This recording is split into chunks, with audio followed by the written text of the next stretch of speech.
Mr. Christensen here, and I want to talk to you about factoring with factoring trinomials, that have a coefficient on the x squared. It's on the first term. And so factoring trinomials of the form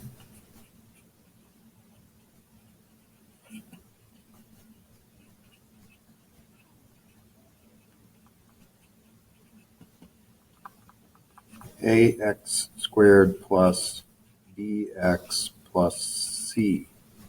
Okay. So let's look at this. The first step. Let me just let's just look at this first one that I'm going to give you here. It's 2x squared plus 7x plus 3. Okay. So the first thing you would want to do is factor out any GCF. So we look for the GCF. When we do that, we're going to see that there's not a GCF with this one, right? 2, 7, and 3, those are all prime numbers, matter of fact. So no GCF. And then we do something here. It's called the AC method. And all that means is I'm taking A here, which is 2, and multiplying it by C, which is 3. So I get 6. Okay. And what I want then are the factors of 6 that add up to 7. And that should be pretty easy. It's 6 and 1, right? 6 and 1. Then I'm going to come down below here, and I'm going to write 2x plus 1 and 2x plus 6 down. Now at this point I'm not done, even though I have my two binomials. As I look at this, one of those binomials appears to have a greatest common factor that I can take out of it. That's this one, right? 2 can be factored out of 2x plus 6, so that's what I want to do. Right? I'm going to factor out the 2, so I get 2x plus 1 and x plus 3.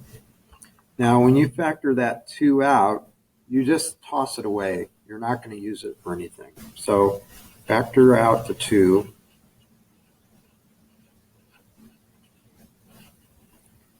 And don't use it. Okay, we're not going to use that 2. Now, make sure at this point that you check and make sure that this is correct. All right, how do we do that? Well, we're going to FOIL this, right? Or you can, or I like to distribute.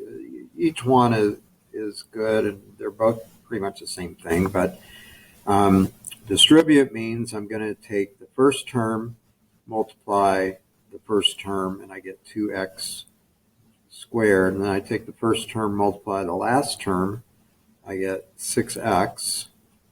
Then I do the second term by the first term, I get plus 1x. And the second term by the last term, I get plus 3. And then combine like terms, I get 2x squared plus 7x plus 3. So this is my check, right? I've checked it, made sure it was good, and it is. And this is important. This is an important step, because if you don't have the right answer, you wouldn't know it if you didn't do this check. So you really need to do the check. Let's look at another one.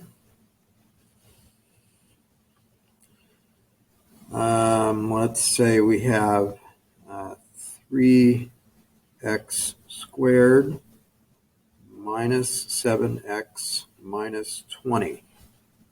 3x squared minus 7x minus 20. And it's very useful here just to remember the procedure for the AC method, and that's the method I'm just going to use here. So AC method again. So I multiply first times last, I get negative 60, and that the factors of negative 60 to add up to negative 7. Okay, factors of negative 60 to add up to negative 7. So what are the factors of 60? Let's see. What I do know, it's negative is what I'm looking for, negative. So one of those factors is going to be negative and one is going to be positive.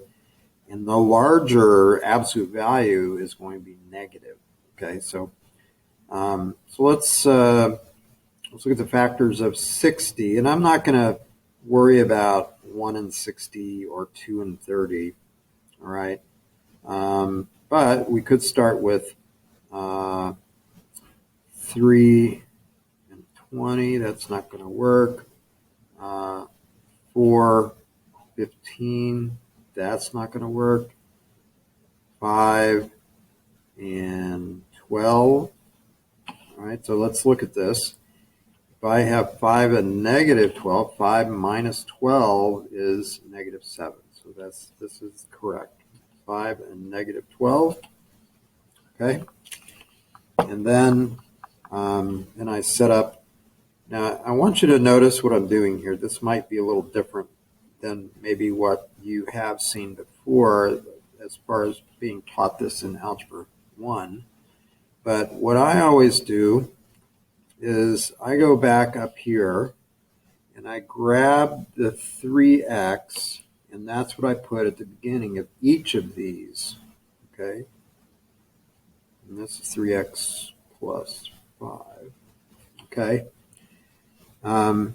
And then you've got to check and make sure that there's not a greatest common factor within each of these binomials. So the second one doesn't have one, but this first one does, right?